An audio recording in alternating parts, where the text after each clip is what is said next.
Welcome to the Confident Speaker Journey. Real conversations with business professionals learning to speak with more confidence, clarity, and authenticity. Welcome everybody to the Confident Speaker Journey. Today my guest is Michael McDade. Welcome to the podcast. Hello, thank you for having me. My pleasure. Hey, Michael, can you share with us and everyone that is listening out there what is your business and why you got started? Of course, yeah. So my business is MGM Performance Plus, but I also trade as Eye-to-Eye Australia, and Eye-to-Eye is impossible to inevitable, and we tend to just nice and simply tell people that we help you do things that you think you cannot do. But the MGM Performance part is the section that I set up when I first moved to Australia, probably 19 months ago now. We came from the UK, and MGM Performance is Michael John McDade, which is my name, and the Performance Plus is a little nod to a previous business that I worked for, which was a company called Communications Plus, and that was an O2 franchise, which is pretty much where my journey started from, and then how I maneuvered myself into the Eye-to-Eye world. So I worked for Communications Plus for 17 and a half years. It's an O2 franchise, and O2 is the same as Vodafone in the UK. So we had 21 stores in the retail environment, and we had 3 call centres as well. So for 17 and a half years, I was the sales director. Well, not necessarily for 17 and a half years. I think when I started, I was ready to be the next manager of the second store, which was the vision of getting us to 5. And I came on board to help take the business forward. And the things that I learned through the whole process was about leadership, building teams, culture, community, looking at engagement, well-being, HR, finance. I sort of had many different hats on when I was working in there. And it really shaped my leadership style, speaking style, and everything that sort of came with what I did from a day-to-day basis. And I said that our vision was to get to 5 shops. Relatively quickly we got to 5. I think it was about 2.5 years. But the important part there, from an entry of Eye-to-Eye, if you like, I say it was almost instantly, Steve, who was the franchisee, used to play cassette tapes to me. So many people listening to this will know what a cassette tape is, but for those that don't, it's a little tape about this size. And it was from a company called Speakers International. And it was a coaching, training, sales cassette tape. And he loved it, as did I. And he searched for quite a while to find this company. And we found out further down the line that they'd liquidized, they'd disappeared. So us looking for a sales coaching company ended up turning into Steve going to a breakfast meeting.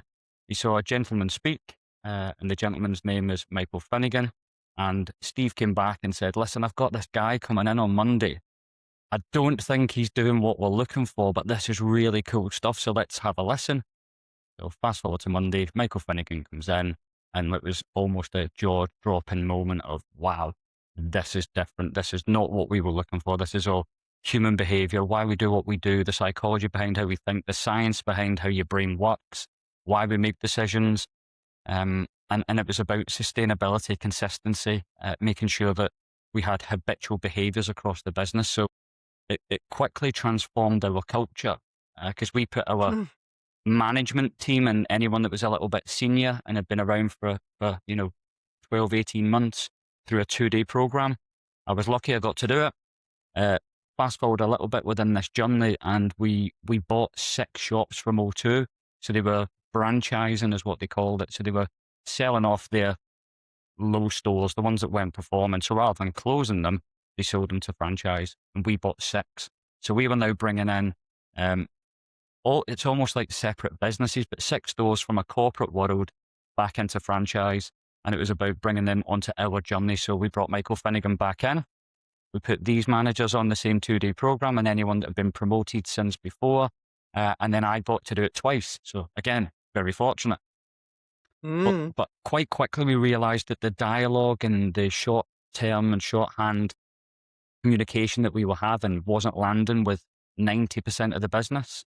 So we went back to Finnegan, knocked on his door and said, look, any chance that we can figure out a way we can make this cost effective? And he said, well, I've never done this before, so why don't we try train the trainer? So I put my hand up, as well as a few other people. We done psychometric tests, all sorts of different things to understand capability and energy levels, etc. Again, I'm very thankful that I became the person that became the trainer. And then for 14 years, whilst doing my normal job, I then became the coach internally, which delivered the I2I program. So, embedding something that really changed my life, because it wasn't just about work, which is what we really, really found important and special, it was about you just becoming the best version of you, which allowed you to overcome anything that's sort of in your way and makes things challenging, like speaking, Mm. and Yeah. different things. And we actually found a way to maneuver it into sales also. So if someone says, I can't sell insurance on that mobile phone, or I can't sell the extra tariff, or I can't sell, or I can't do, or whatever it was, we now had tools and techniques that we could help support people through a change journey and make it sustainable.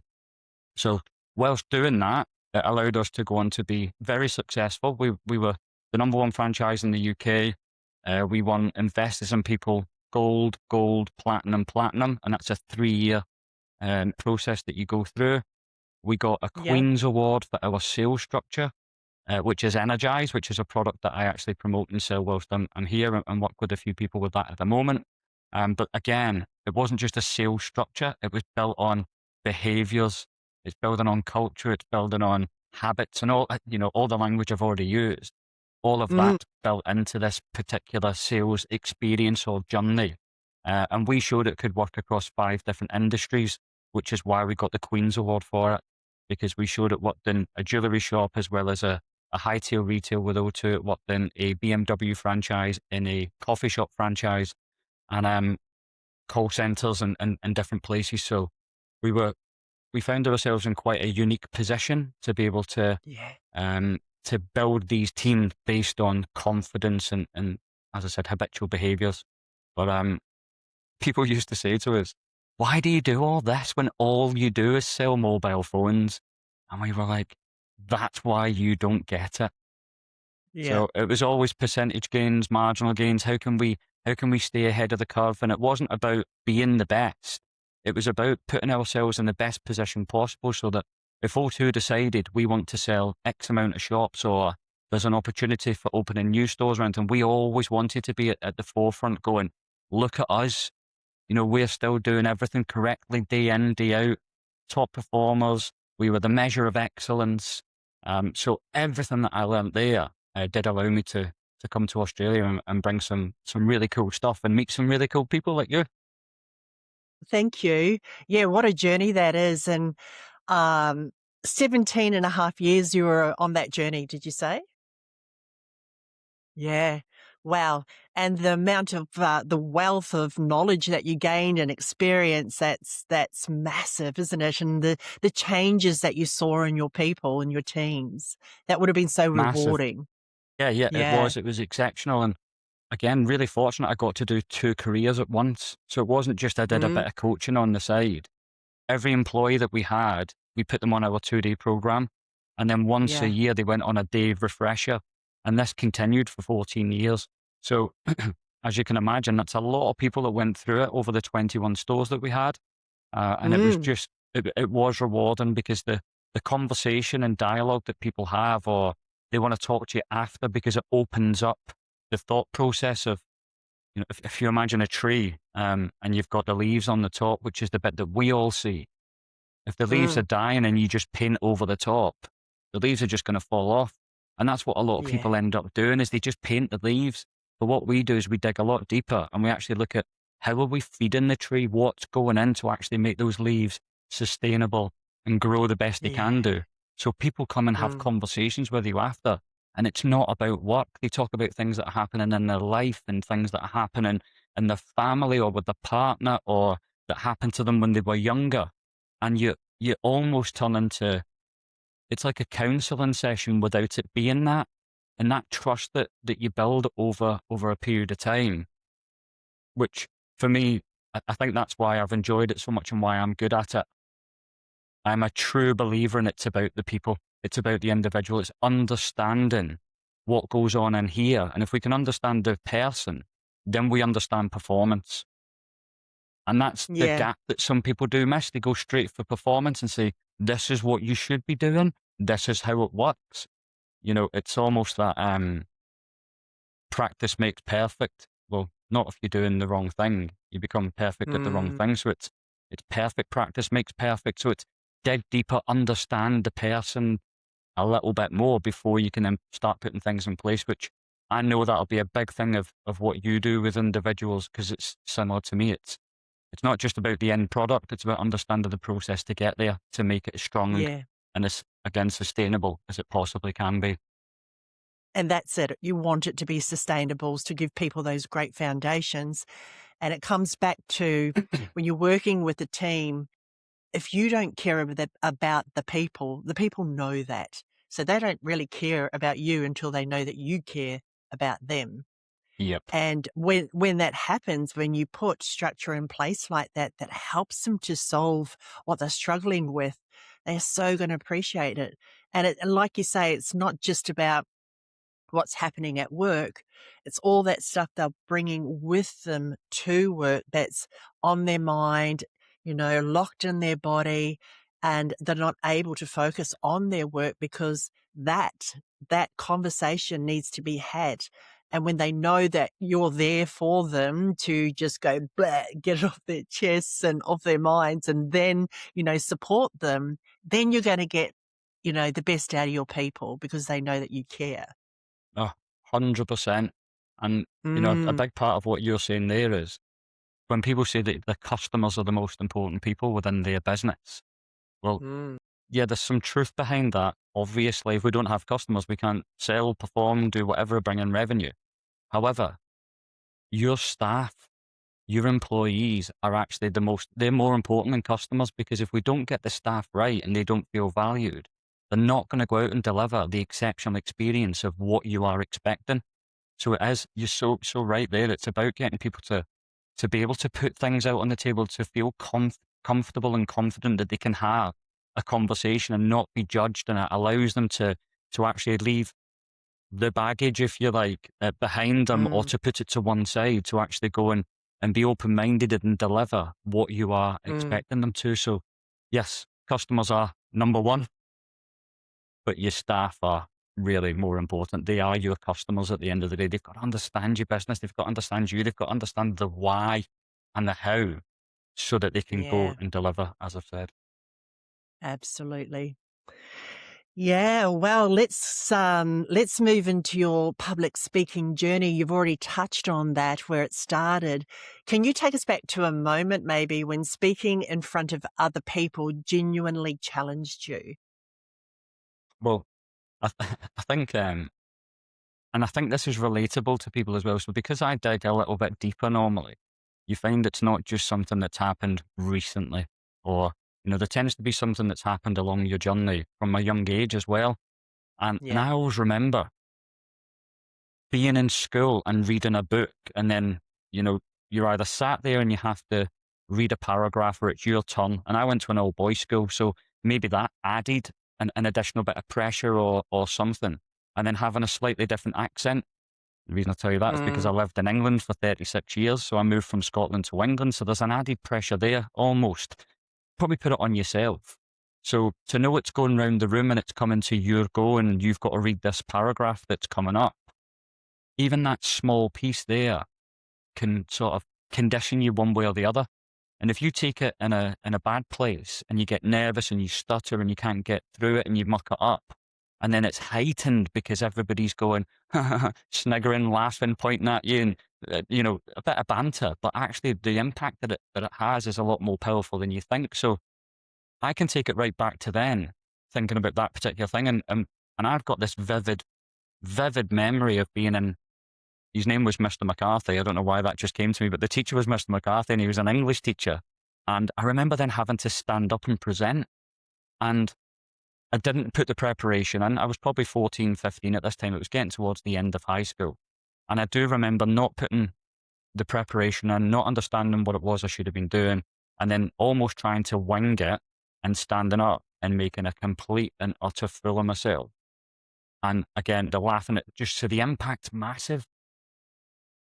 That then took me a long time. I was almost forced into, if you like, becoming a speaker because standing up in front of three managers or three teams. So we used to bring the stores together. So once a quarter, we get all the stores together, whether we had 2, 3, 4, 21, they'd all come together and we'd do a quarterly meeting.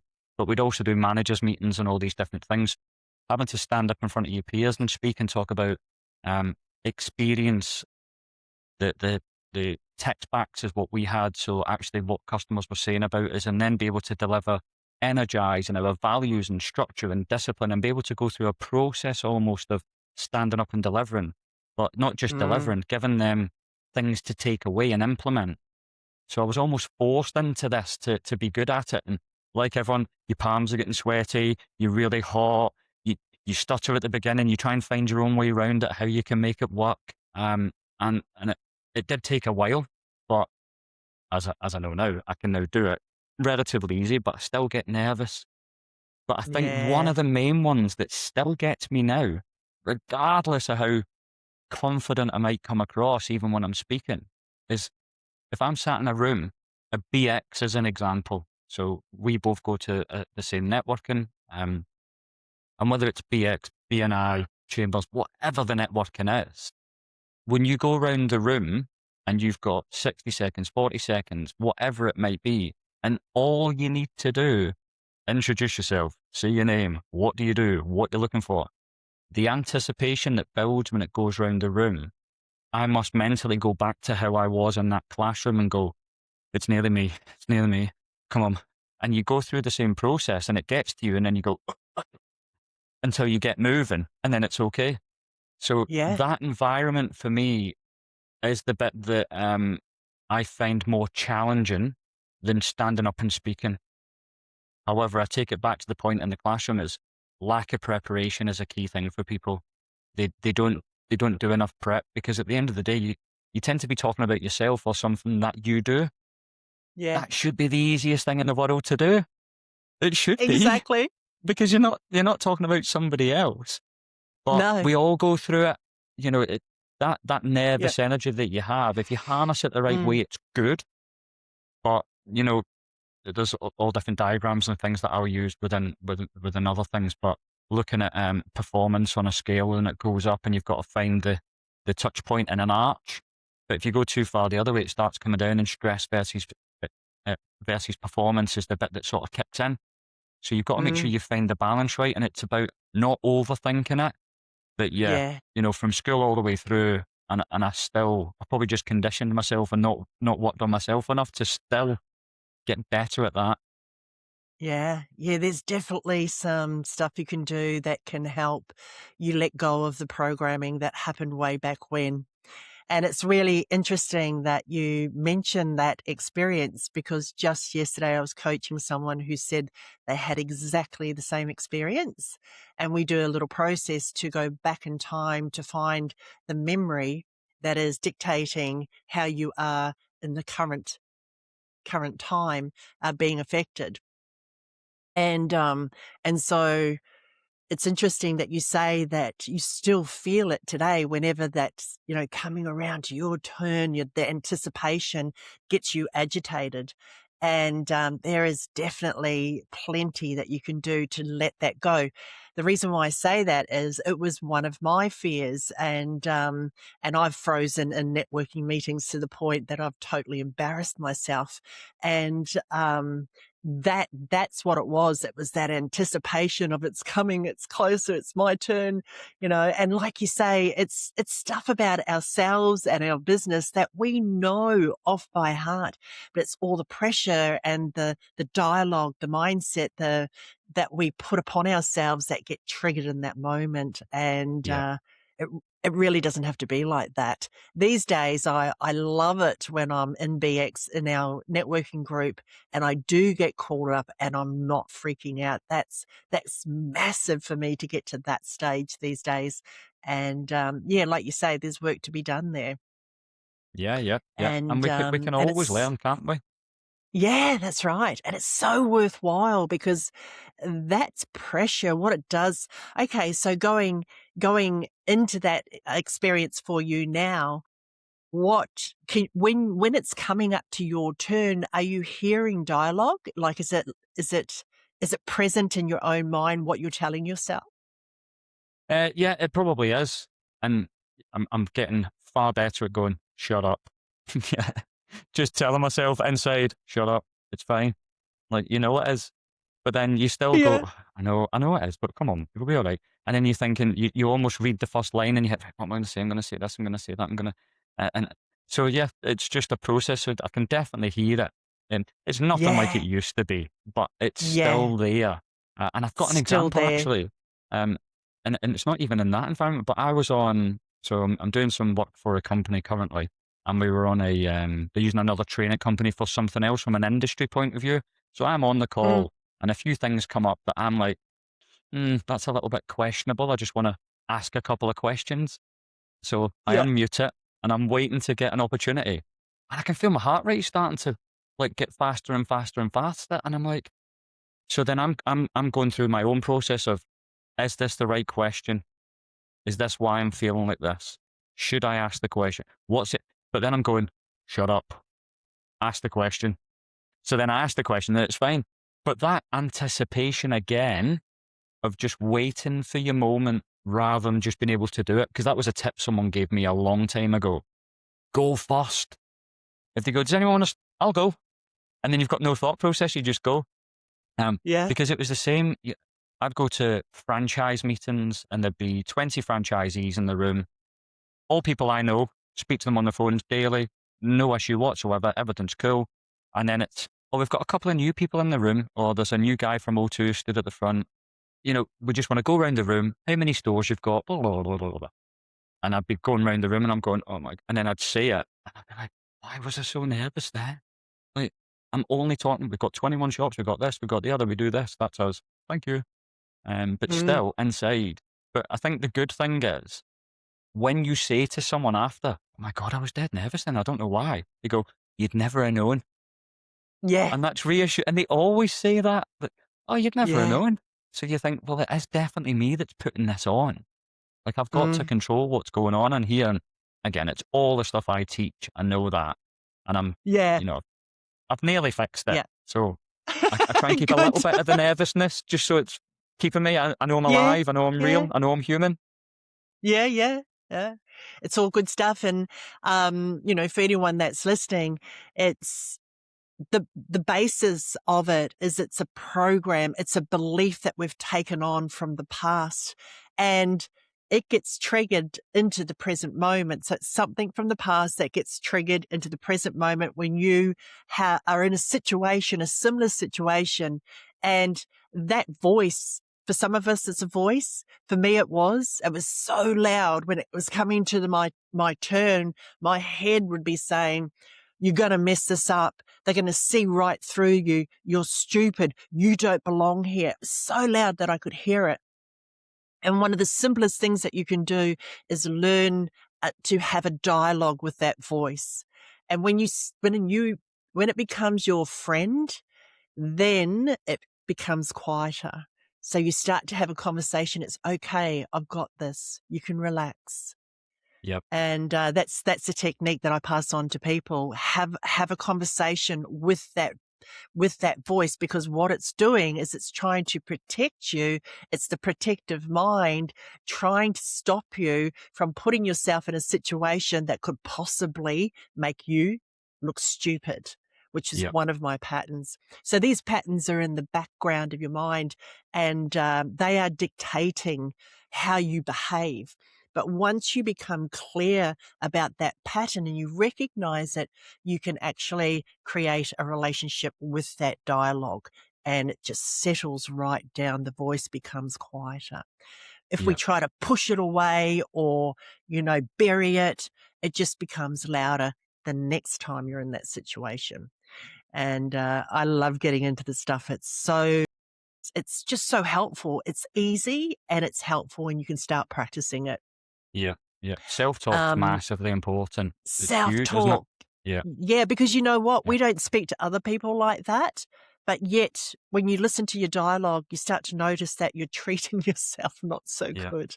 Yeah. And you are the one that, that respect must be there for yourself, that compassion must be there for yourself, that validation. Like for me, it was like looking for validation everywhere else bar myself.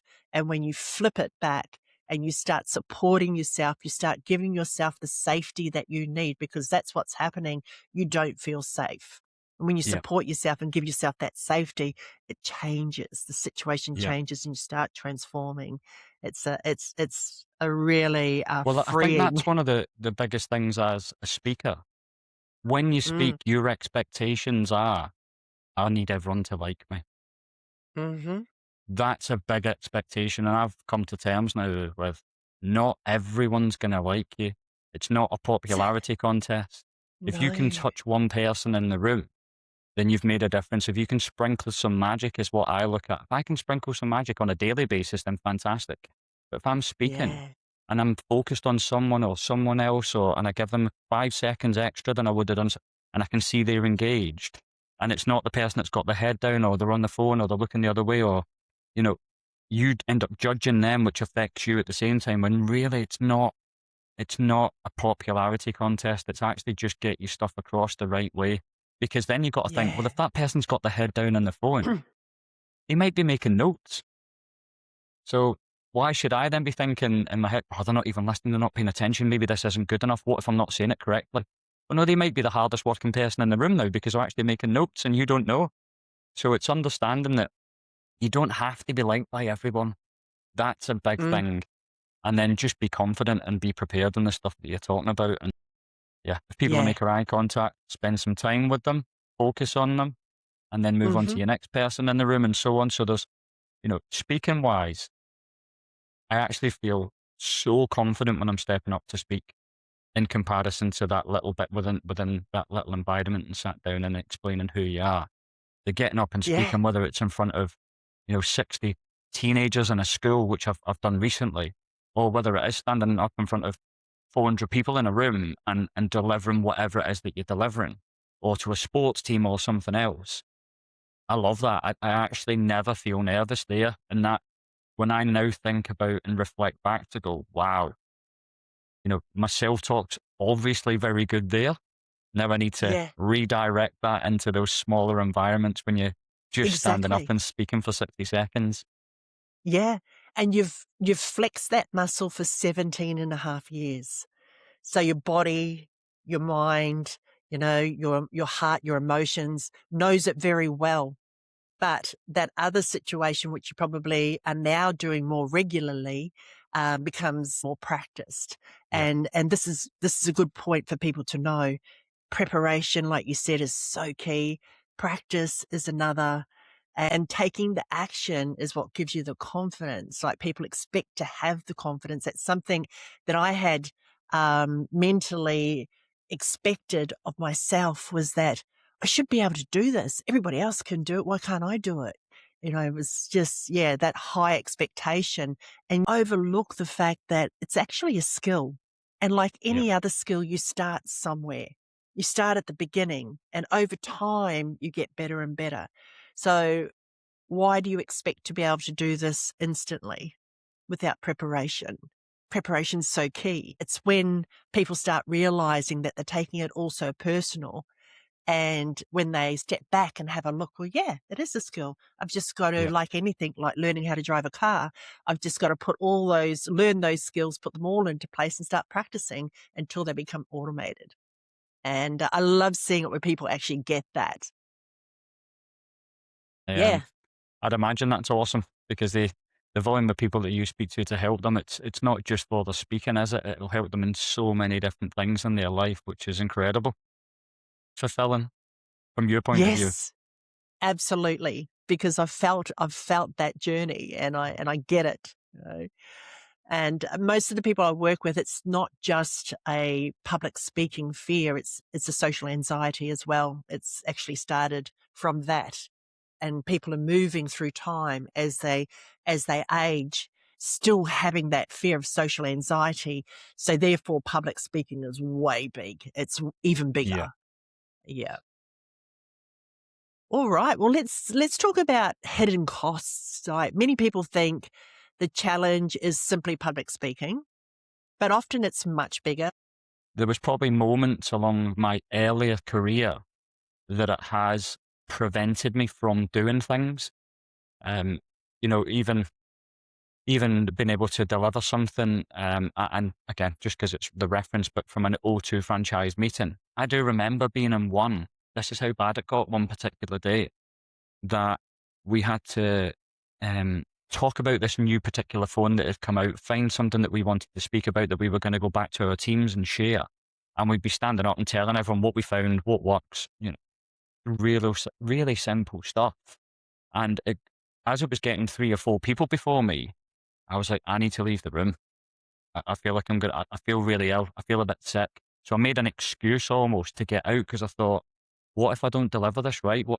And I think that might have closed some doors for me at the time. You never know. As I said, the journey's the journey and it's been exceptional. But there could have been, and there'll be other milestones that I can look back to go, if I had have just done this, if I'd have said something a little bit different, because as you said, it's not just about standing up and speaking comfortably in front of people, but it might be holding yourself back and actually not standing up for what you think's right.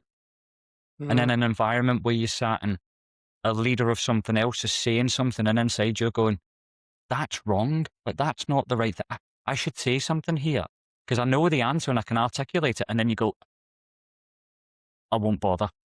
But actually you could have changed the process. You could have changed a discipline. You could have changed something from a vision point of view or a direction, which I obviously now make sure I step up and say it, because if I am with a leader or we are doing some coaching or some leadership stuff, that if I don't step up and say, hold on, this isn't right, this is how it should be, this is what you should do.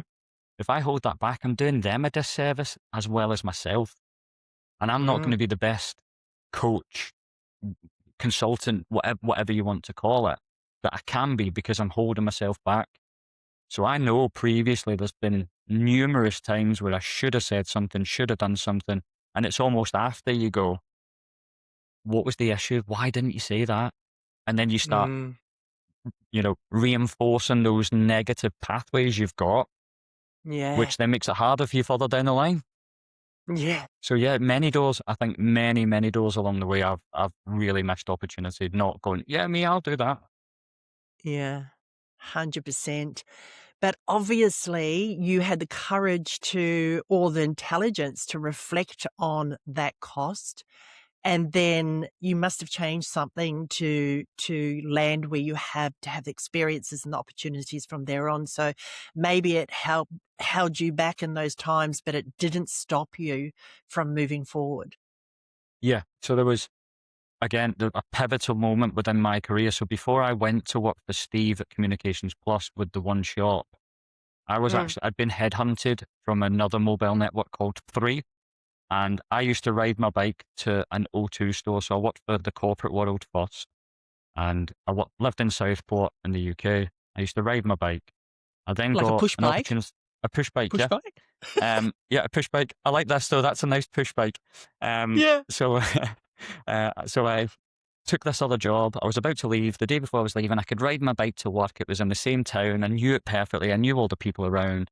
And I get a phone call from my old manager from the O2 store who'd moved into the B2B world, doing really well in O2 corporate. And he calls me and says, there's a guy that's just rang me who I know really well. He's offered me a job, but I'm doing good. I've thought I'll give him your number, see what you think. So I get a phone call from a gentleman. This is on a Friday. I'm due to leave on the Saturday. I can ride my bike to work. And he calls me and he says, hi, my name's Steve. And I'm like, all right. So we have a conversation. Now, Steve's story says, Michael called me back on Friday. He called me on Saturday. He called me on Sunday. And I didn't know if he was going to come on Monday. But thankfully, I turned up. But the offer that I got was his first shop, the one I was going to work in, was an hour and 15 minutes away from my house by car. He had a vision. He only had one shot, but he had a little bit of a vision, but no no substance behind it. There was nothing there that could really make me go, but there was something that sort of said to me, make the decision. So that's a time where I made the right decision to go and work for Steve. I could have rode my bike. I could have gone to where I felt comfortable, nice and easy. But something said, get out your comfort zone, take a little step outside of it, try something a little bit different. Let's go and see what you can do. And it allowed me to pick up the phone numerous times, turn up on the Monday morning, meet him somewhere. Then we drove to Bolton, which is where our store was, next to Bolton's football ground. And I used to drive from Southport to Bolton every day until the second shop opened up, which I then used to drive to a place called Chester at Cheshire Oaks. And I used to drive there, which was an hour and 20 minutes. So my then career became driving as part of it, rather than Yeah. being comfortable in riding my bike. But there was something Yeah. in there that it could even have been that negative thought process I had. I must have found a breakthrough that said, take the chance, go for it. This is your moment. Yeah, let's see what you can do. There's probably something like, there's always more jobs in Southport if it doesn't work, so let's go. And yeah, So the you had a end of me backstop. was like, let's go. Yeah, right. Nice. So do you think that your intuition was nudging you apart from, because you had you had the dialogue or the thinking that was saying, stay where you are, you got all this comfort, and yet there was just something nudging you, but you don't really know what was nudging you. No, and it was probably from and I teach the science a bit behind this, but probably this pathway in my brain that was just, it must have been a position where it was ready to almost open up and let the positive flow through it. And it might have just been that Hey, little thing that just went and popped it and made me go, no, we can do this. Someone's called, I've been recommended. They've now taken the time to ring me. There must be something here. Let's go. Let's see what we can do. And I've almost yeah, metaphorically grabbed myself by the scruff of the neck and gone, come on, let's go. And I took yeah, myself there, and yeah, it then opened up everything for me. So, great. we all have those sort of moments in life where we make a Mm, life-changing decision. mm, But again, as I mm, said earlier, there was probably many times along the way where I shut the door myself, and probably still continued a few, because the example I gave about the time I was feeling ill, hadn't broke away these pathways. They were still there. And yeah, I've gone into a particular room and gone, yeah, this isn't for me. I feel sick. Oh my God, I can't believe this. Like, where's that come from? I've never had that before. I've actually never had that mm, since, where that sort of mm, anxiety, that pressure I put on myself got so bad that I was like, I need to leave. I've got to get mm. out of here. That's right. It can become so physical. Yeah. And it's disruptive. It's like you just have to leave. Yeah. And I'm one of the lucky ones. I found a way of getting round it and making myself do Mm, something. But as you mm, know, and people that we speak to, they could have lived for 30, 40 years with this thing yeah. that's holding them back, Mm, and that they really, really struggle with it. And it's prevented them from everything, yeah. even going on holiday, not being Mm, able to go on a plane, simple things like, so then their yeah. children don't get to experience different places because the parents like, I can't get on a plane. I'm too nervous. Like, Mhm. whatever the example might be, you know, Yeah.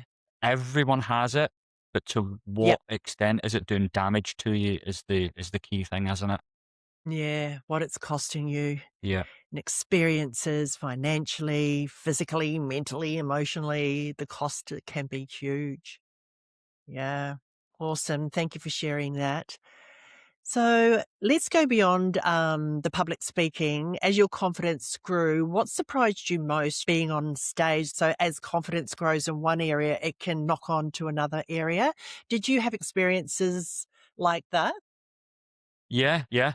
I think networking is a big one itself, because not only did we have the retail stores, but we also had we could sell to business customers, so clients with multiple mobile phones. So therefore, when that came into play for us, we then had to start going out and networking and speaking to business owners. It wasn't just about the footfall coming into your store, which tended to be consumer or families. You get the odd business customer come in, but we'd then refer them direct to O2. So when we then had that in place, as an agreement with O2 that we could now go out. Um, we then started networking, and I was the networker to start with. And it was going Yeah. to BNIs, it was turning up at, I was really fortunate. We got to do loads of golf. Myself and Steve loved golf, and we found it was Yes. our passion and allowed us to have different communication based on not being in the office. But then it put Mm. us in positions where we were playing with sports people and exports and, Liverpool players, Everton players, and all different people. So you're almost looking at them and putting sports personalities on a pedestal, as we do. And there's a Mm. nervousness to that because they are elite and they're not us, and we aspire to be like them. So all those learnings allowed me to have normal conversations with people, to be able to step up on a tee and know that I'm not maybe even as good as them. But it's not about the golf. It's just play your game. It doesn't matter. Everyone hits a bad shot. You know, people, always go through this process of learning through golf. As you could have 3 years of horrendousness, and then you have one good game sort of thing. So Yeah. knowing that Yeah. that's that, and that's where people relax a bit more and allows you to be you.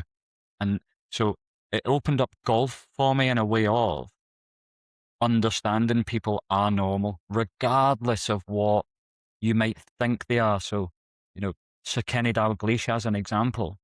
This is an absolute Scottish legend of football. He played for Yeah. Celtic. He played for Liverpool, which is not my team. However, being able to hold a conversation with a sir and someone who has done so much in the world of sport.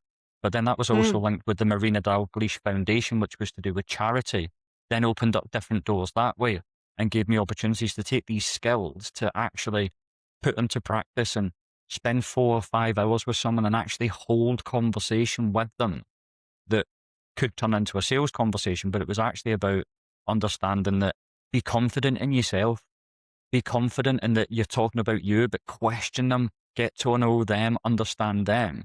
So it was putting me in environments I would never have been before, but had built this almost resilience or confidence or discipline or belief in myself that actually these are all just normal people. So stop Mm. thinking that they are something else, because that's preventing you Yeah. and holding you back from having a deep conversation with someone. So yeah, Yeah. many places it's And definitely helped. and they just want to be, just like everybody else, right? Well, not everybody, but I guess that's something that they kind of long for when they are in the light of communities and countries and nations, and they just want to be themselves, I'd Yep. imagine. Yep, Mm. yep, definitely. And if you can help them be themselves, then Mm. they interact with you more.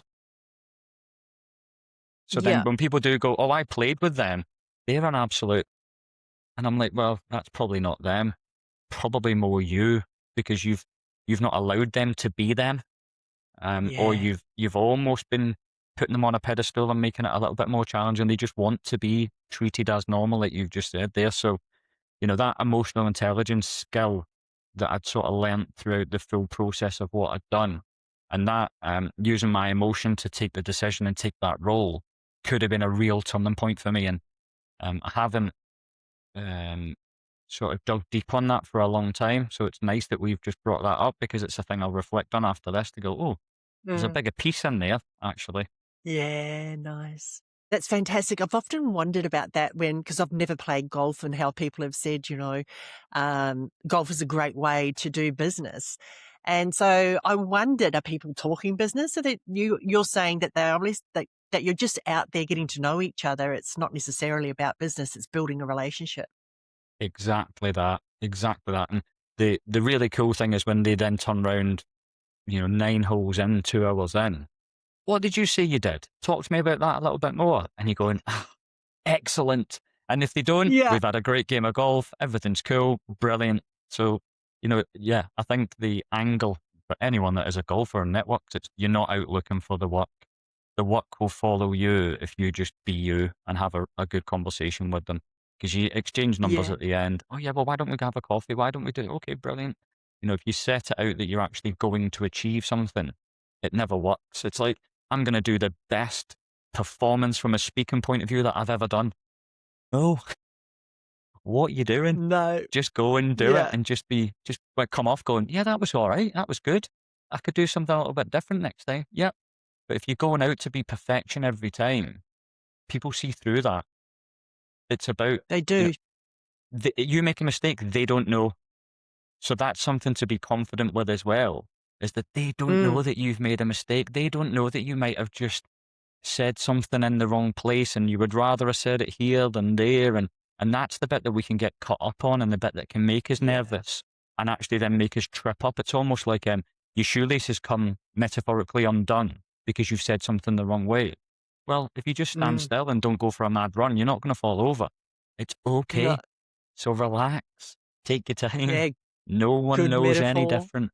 Yeah. No. No. When it's fully loaded with expectation, people can feel the difference Yeah. for Yeah. sure. They can sense that you're not comfortable, and there's that. And I've mentioned it too. Like there's statistics out there that say that people are weighing you up in seconds as to whether they like you or they don't like you, and that's never really sat well with me, because exactly this example you're speaking of with playing golf and spending hours with someone, that that that trust takes time. And, I kind of disagree with that statement. I think people get to like you when they get to know you, who you are. Yeah. And without forcing that sales pitch or whatever, it's just very relaxed, getting to know each other on a human level. That's what builds trust. Yeah. And there's that old saying of people buy from people. Well, it's so true. It is so Mm. true. And, we all judge. We do. We have our, Yeah, it's a human thing that we have, it we're is. hardwired to do that. And then we also are hardwired from a negative bias point of view. Therefore, we look for the negatives in someone. It's what we do. We have to train Mm. ourselves to not do that. But because we are Hmm. good at it, we know, but other people aren't. So we can't then judge them because it's not their fault. They No, don't know any different. So we're not there no. to please them in 40 seconds or 60 seconds. That's what your Mm. coffee's about, or your presentation's about further down the line, or directing them to your social media so that they can have a look and they can actually see you in a different way. The good thing about Yeah, golf is that you see warts and all. You see yeah, everything about the individual that they're like, oh, they might throw the club, or they might hit the ground, or they hit a great shot and they want to high five you, or, they have a little bit of yeah, banter and you go, oh, that's quite cheeky. I like that. Um, or they might just be a bit of an arse and you go, but that's just them and that's okay. So yeah. so yeah, you do. You see a bit of everything. How they handle themselves, which then makes you think: is that what they would be like with their clients? Is that what they would be like to work with? Is that what they're like as a human, as a parent, as a friend? Or, and Yeah. that's the good thing about golf is, you see them when they're doing well. You see them when they're not performing. You can make a different judgment on it, but it's also not Mm. coming from a really bad place. It's like, you know what? I get that. That was a bad shot. Yeah, I feel like that inside, but I wouldn't do that on the outside. But I definitely feel like I want to throw my club 40 yards down the fairway. But I won't. I'll Yeah. hold back. So good. Yeah, just having that time to hang out with people and get a feel for what they're like is, yeah, a Yeah. great idea. Me, myself, would not play golf. It would annoy me. I suppose I should give it a go, but it's like, yeah, it's never been attractive to me. Yeah, I think it's one of those that it takes time and you have to Yeah. persevere. But it is one of those Mm. sports from a mindset point of view and a thought process. There's not a lot of sports where you have a lot of time, as in you could hit a shot that goes 200 meters. Now you've got to walk Yeah. from where your ball is to get to that ball. Not only that, you've got to wait for three others to hit theirs.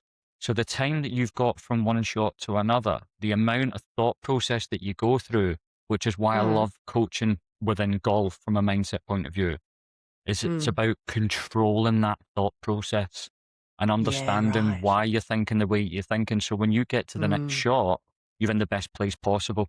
Because as soon as the Yeah. self-doubt comes in, like, don't go in the trees, don't put it in the water. Don't. Well, as you know, you've seen me speak about language. Language is key. It's like, put it down the fairway, land it on the green. But they go, don't go in the water. And they say it out loud and they're about to swing, don't put it in the water. And I'm going, well, I know where this is going. Plop it straight Yeah. in the water. And they go, I always do that. And I'm thinking, yeah, I know, because you just told yourself, you clown. But at the same time, you can have loads of fun with people because they stand on the tee and you can go, just watch out for the trees on the right. And they go, I wasn't bloody thinking about them trees, but now I'm thinking about, and then next minute they're in the trees. So it's Yeah. it's good Have in a bit many of fun different with ways. it. Yeah, definitely. Yeah. Cool. All right. So let's go into someone who may be experiencing not so good situations when it comes to public speaking. There'll be someone out there today listening who knows that they have something valuable to say, but is still hiding because fear feels louder than their voice. If you could actually sit beside this person and have a cuppa with them, what would you want them to understand that you had to learn the hard way? What could you offer them that might be easier for them to cope with that? Yeah, I think, like we touched on before, from a self-talk point of view, I'd first of all get to understand what are they saying to themselves on the build-up. So we've had a few examples already, as we've spoken about, but if they are saying, I'm not confident, I'm scared it's not going to work, what if they don't like me? What if I forget it? What if I go, right, okay, so you'd get 4 or 5, maybe 10 things from somebody just within a little conversation.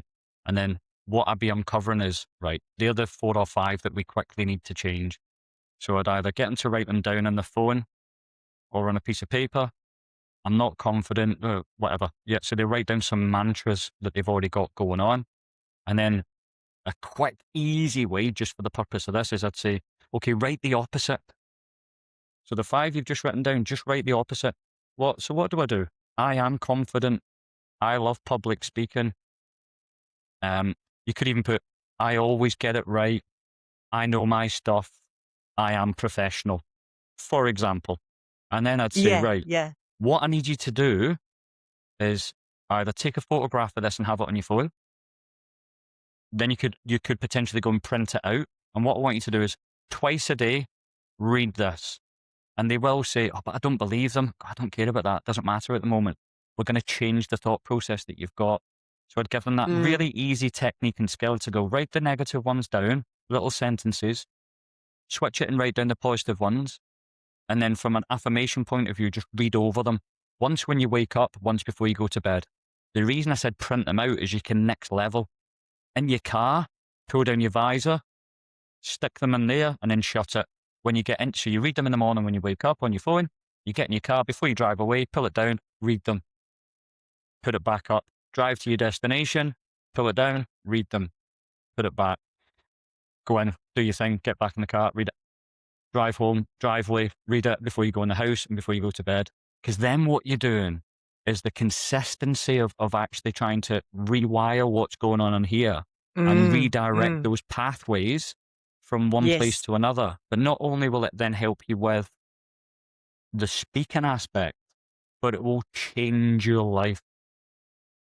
Because all you're doing then is you become a more confident person in general, which allows you to take bigger opportunities, whether it's going for a promotion and work. You know, you've just changed your confidence process. You've just changed your Yeah. professional process. You've just changed all this ability. So a really simple, easy way, tell them to tell you, write them down, switch them to positives, read them as often as you can do, trust the process. And the more you do it, the quicker you're going to change what's in here. The less you do it, the longer it's going to take. If it doesn't quite work Mm. straight away over the first couple of weeks, stick at it, keep going, and you will. And I guarantee it's inevitable. It will change what's going on in here. Yeah. Yeah. Reprogramming. I love that how you include that, the more you do it, the faster it's going to change, and the less you do it, the longer it's going to take. Yeah. But that's your choice. Yeah. If you want to just do it once a Mm. day, trust the process. It's going to take longer. That's fine. But don't beat yourself up if it's not working as quick as you want it to. Because like Mm. anything, if you're not if you're not practicing the reps, it's not going to work. You want to go to the gym once a month, you're not going to see a change. You'll feel better. But if you go 3 times a week, you're probably going to start to see some shape, some definition. You're going to get fitter. So it's the same Yeah. process. I think you mentioned it earlier on. It's flexing the muscle. We're Yeah. just coaching it and Absolutely. training it in another way. You do more reps, the muscle's going to grow Mhm. quicker. The muscle's going to grow stronger. It's the same analogy. Yeah. So good. And simple. These are simple techniques that really make a difference, and that's why they can be overlooked. Yeah. All right. So who in the world would be one of your most favorite speakers? I think, as everyone knows, Tony Robbins is good. Mm. From an entertainment point of view, fantastic, isn't he? I can never Yeah. remember the other one's surname. I can't pronounce it. You may know Gary Vikovic or whatever. He's good. The American Yeah. guy. He's really cool. But do you know what? Rather than me looking at speakers like that, I love it when you see actors do things. You know, when they stand up and they might speak or there's a talk about something at a university, or you know, you can Google Tom Hanks, you can Google uh, forgot Jim his name Carrey's now. supposed to be Yeah, someone Jim who's good Carrey's to good, listen yeah, to. but I Mm. forgot the other guy's name now. Uh, Matthew all right, all right, all right. McConaughey. That's it, Matthew McConaughey. Yeah, he Yeah. is McConaughey. Yeah. phenomenal. Yeah, I love Yeah. anything that he does, whether it's short, whether it's long. He's fantastic. But the thing that they all have, which is, and you'll know this, the most important thing, is they build emotion. Yeah. Emotion is the most important part of what you put into it, because it's the Mm. emotion that people remember. You know, we talk about Yeah, it is. Maya Angelou, and she says that people never remember what you said, they'll never remember what you did, but they'll always remember how you made them feel. And that is Yes. so important, that when you are speaking, it's the emotion that you get across. They're not going to remember everything that you say, and that's why we think we have to be perfect. But that's not the Mm. key. The key is making them feel good. I mean, you know, you Yeah. go and watch I always look at it like, if you go and watch a comedian, I and the love watching comedian's great, comedians. yeah, and you laugh, Yeah. laugh, laugh, laugh, laugh, and you leave feeling great, and the next day you go into work or you speak to a friend and say, I went to see Jimmy Carr last night. He was so funny. And someone goes, oh, what was one of his jokes? And you go, there was a joke about it. It was like a dog and I don't know, but it was dead funny. Like, that's the whole point. You're not supposed to remember what they've said. Yeah. Public speaking, comedians are so good at it. They are better than anyone else because it's all about emotion. Yeah. That's all they play on, Timing. is emotion, timing, Yeah. presentation, Yeah. you know, Facial comedy, expressions, gestures. yeah, everything. So for me, it's watch them, because not only are you watching a talented person, but it's funny. And you can watch Yeah. any of the comedians and they're funny, so it's good to watch. Yeah. It's fantastic. I was having the same conversation with my client yesterday about how comedians are just professionals at it, and you can learn some great stuff about pauses, and this is something that's said these days within the public speaking arena, and that is the more funny, the more money. So the funnier you are, the more money that you can receive as a speaker. Yeah, on an E. So E is in entertainment. So we do work on, me and Michael Finnegan, we work on three rules, or three E's, and it's entertain, Yeah. educate, whip. They're the three E's that we work on massively. And, you know, you do look at some of these exceptional speakers, and then you look across those three boxes and say, okay, do they entertain? Mm. 100%. Do they educate? Sometimes. Consistently? No. Do they equip? Probably not, unless you're paying for something extra. But you've Hmm. obviously seen me speak a few times, and I tend to tick all Yes. three boxes. I try and entertain, I'll educate a bit, and I'll definitely give you a tool to take away, whatever it might be. And it might be, all I want you to do is start talking to yourself better. Nobody talks to you more than you, so go and speak to yourself a little Mm. bit better. That's my little Mm. equip at the end of it. So they're the three areas that I'll always focus on in anything I'm doing. And entertain doesn't mean you have to be really funny, but it's understanding the dialogue that you're using and how it needs to land correctly. And if you Yeah. can be a bit personal in any of your stories, that's where the entertainment and funny part tends to come from. because you'll Yeah. always throw in a negative or something, or, well, yeah, I overcame this because of, and there's a bit of funniness in it, which allows you to relax. So entertaining, emotion, it's so important.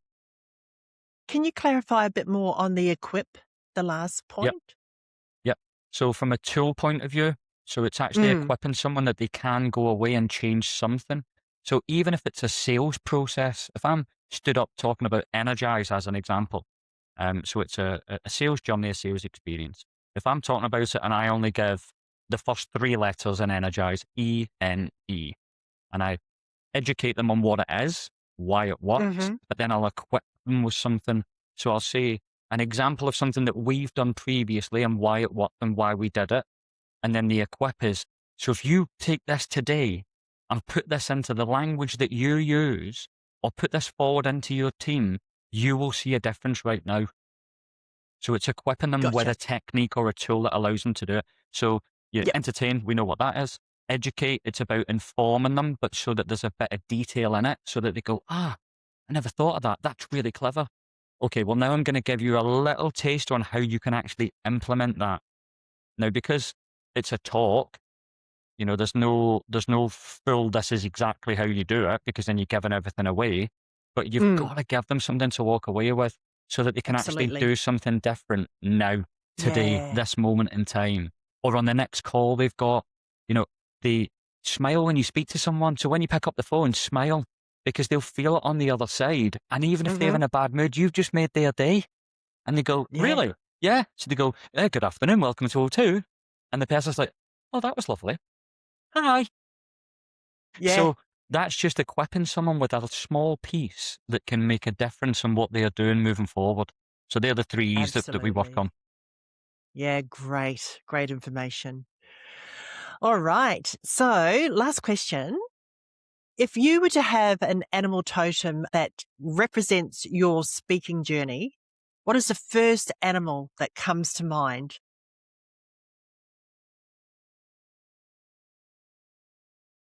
Okay. Well, whenever I do three animals, I tend to go with penguin first. And actually, I could probably make this fit for this because they look smart. They always look like they've got a suit on. They always look like, yeah. So if you might, the emperor penguins with the black leather jackets and the white shirt underneath, and they always look nice and smart and cool.